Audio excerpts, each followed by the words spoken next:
Hey guys, how are you doing today? I hope that you are doing amazing and fantastic and wonderful. So, yeah, life's been, life's been okay. Not too bad. I am, let's see, a little life update before we dive into books. I am 21 weeks pregnant, so, most definitely have a baby bump. I don't know how much you guys want to know about, like, the baby part of my life, because I know this is a booktube channel, but then baby books are going to probably be in my future very soon, kind of thing. But yeah, baby's happy and healthy, and at our last scan he was almost a pound, and he doesn't like cameras really because he wouldn't sit still and he just kept moving around a lot, and I'm starting to feel him move quite frequently, so that's kind of cool. We will have our next scan in June, and he should be born at the end of July, the very beginning of August. So hopefully all of this craziness is done by then, because I would like to have family and friends come and see us at the hospital. But so today's video is all about the books that I have read in the past 3 months. So I have read, I'm trying to find my phone. I have read 25 books for the months of January, February, March, which is half of my goal for the year of 2020. I sort of lessened my goal from the previous years just because life has been so busy, and being pregnant, it's very tiring, especially with me having Hashimoto's. So it's just, I'm exhausted getting my thyroid in order and all of that not fun stuff.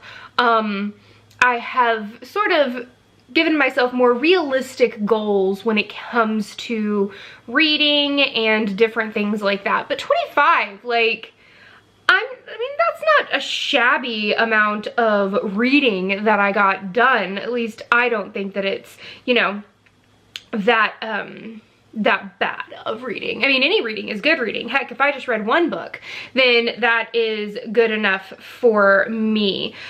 So if you are following me on my Goodreads, then you see when I finish a book and when I start a book. All right, so let's get into the books that I've read so far in the year 2020. So the very first one that I finished, or that I read, was Snowmen and Sorcery. This is the 4th book in the Spellbinder Bay paranormal series by Sam Short.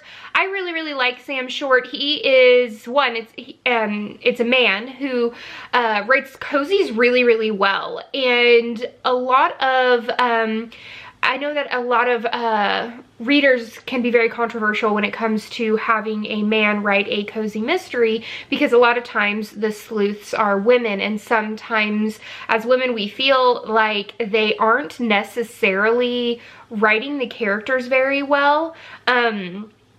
There have been quite a few books where the author is actually a man, and I can tell immediately. But I will say that I didn't know Sam Short was a man when I first started reading the Spellbinder Bay mystery series, and I accidentally called him a girl, because in cozy mysteries, like, that's normally the gender that writes it the most, and he wrote it really well.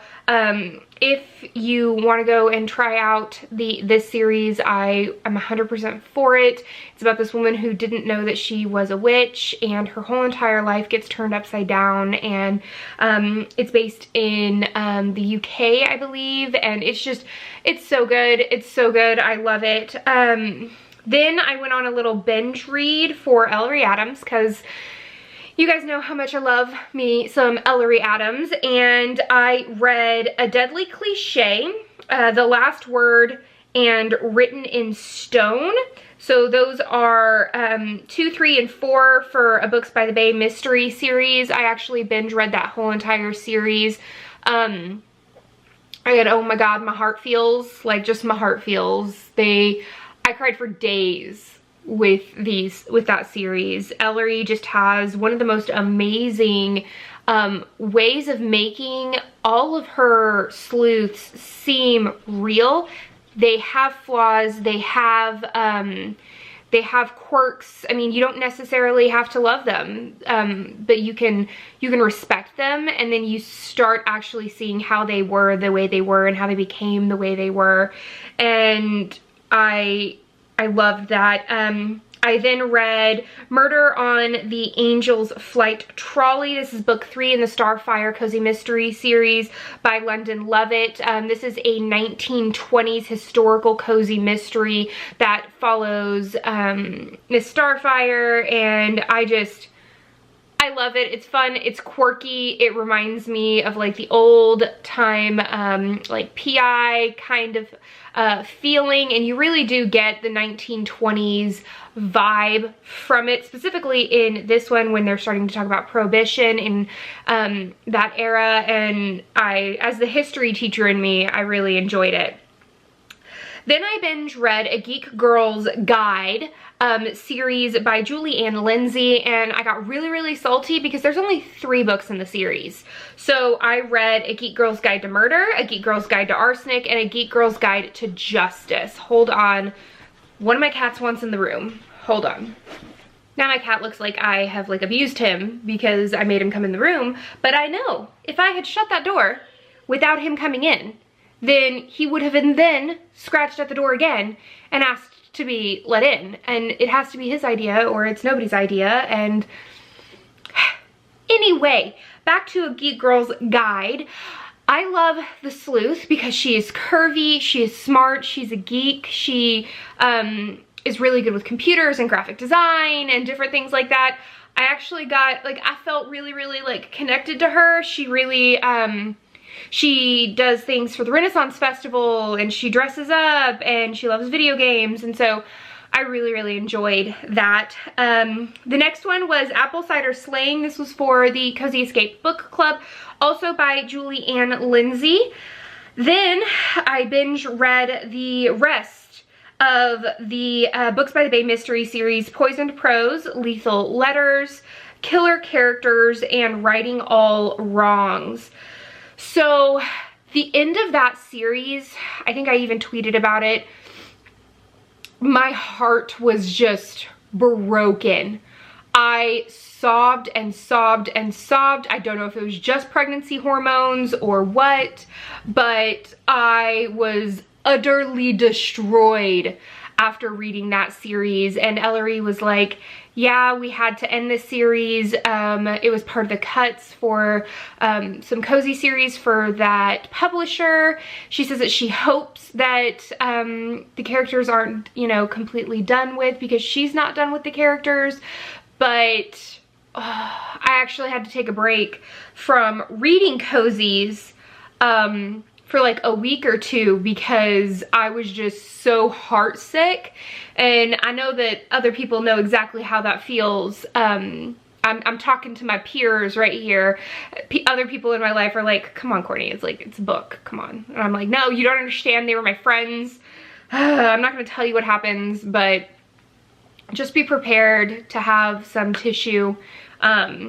Then I read, so we've been watching Picard because we are huge Trekkie fans. Like, in my family, I've seen every episode of Star Trek, and I really like Star Trek. And so Picard came out, and there were three comic books that sort of were like preludes to the series coming out. So I read Star Trek Picard Countdown 1, 2, and 3. Which sort of made it make a little bit more sense, like how everything happened with Mars and the synths and things like that. Then we read another book for the Cozy Escape series, or Cozy Escape Book Club, and so we read Tart of Darkness by Denise Swanson. And then I liked it so much that I read book 2, which was Leave No Scone Unturned. This is the Chef to Go mystery series. Then I finally read, after a year and a half, I mean, it had to have been a year and a half, The Wise Man's Fear, the second book in the King Killer Chronicles series by Patrick Rothfuss. So I read that one probably like a year and a half, 2 years ago. It's one of Erin's absolute favorite series. And so I was super excited to read it. well, no one, you know, really told me how much, like, how well Patrick Rothfuss actually writes. Every word that man puts on the page is meant to be put on the page, and he just, again, with my heart feels.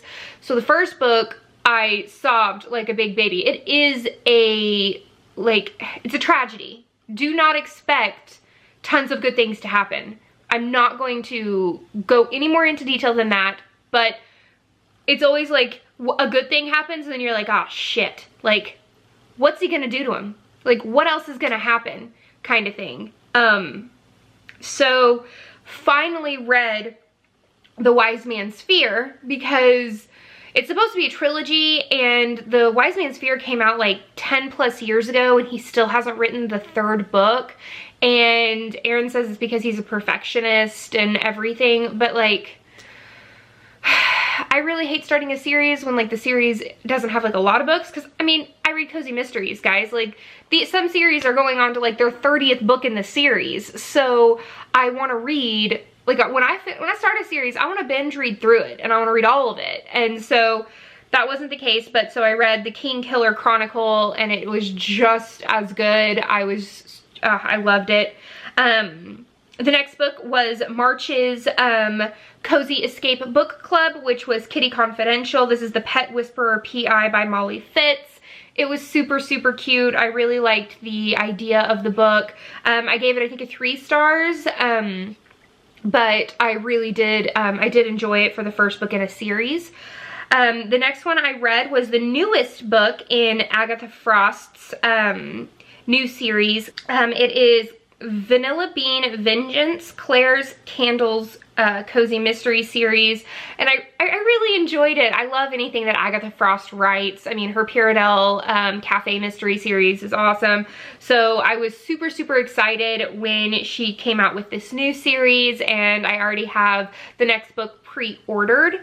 Then I read, I'm never gonna say this flower name right, Fresias and Foul Play. This is the 12th book in the Port Danby Cozy Mystery series by London Lovett. Of course, I just devour it anytime they come out. I just can't help it.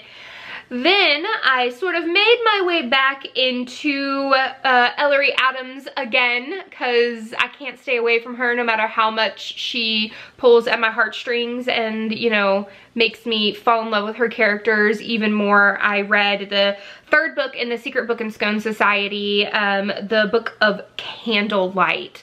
So yeah, I feel like I've read a pretty good chunk of books this year. What are some of your favorite books that you've read so far this year?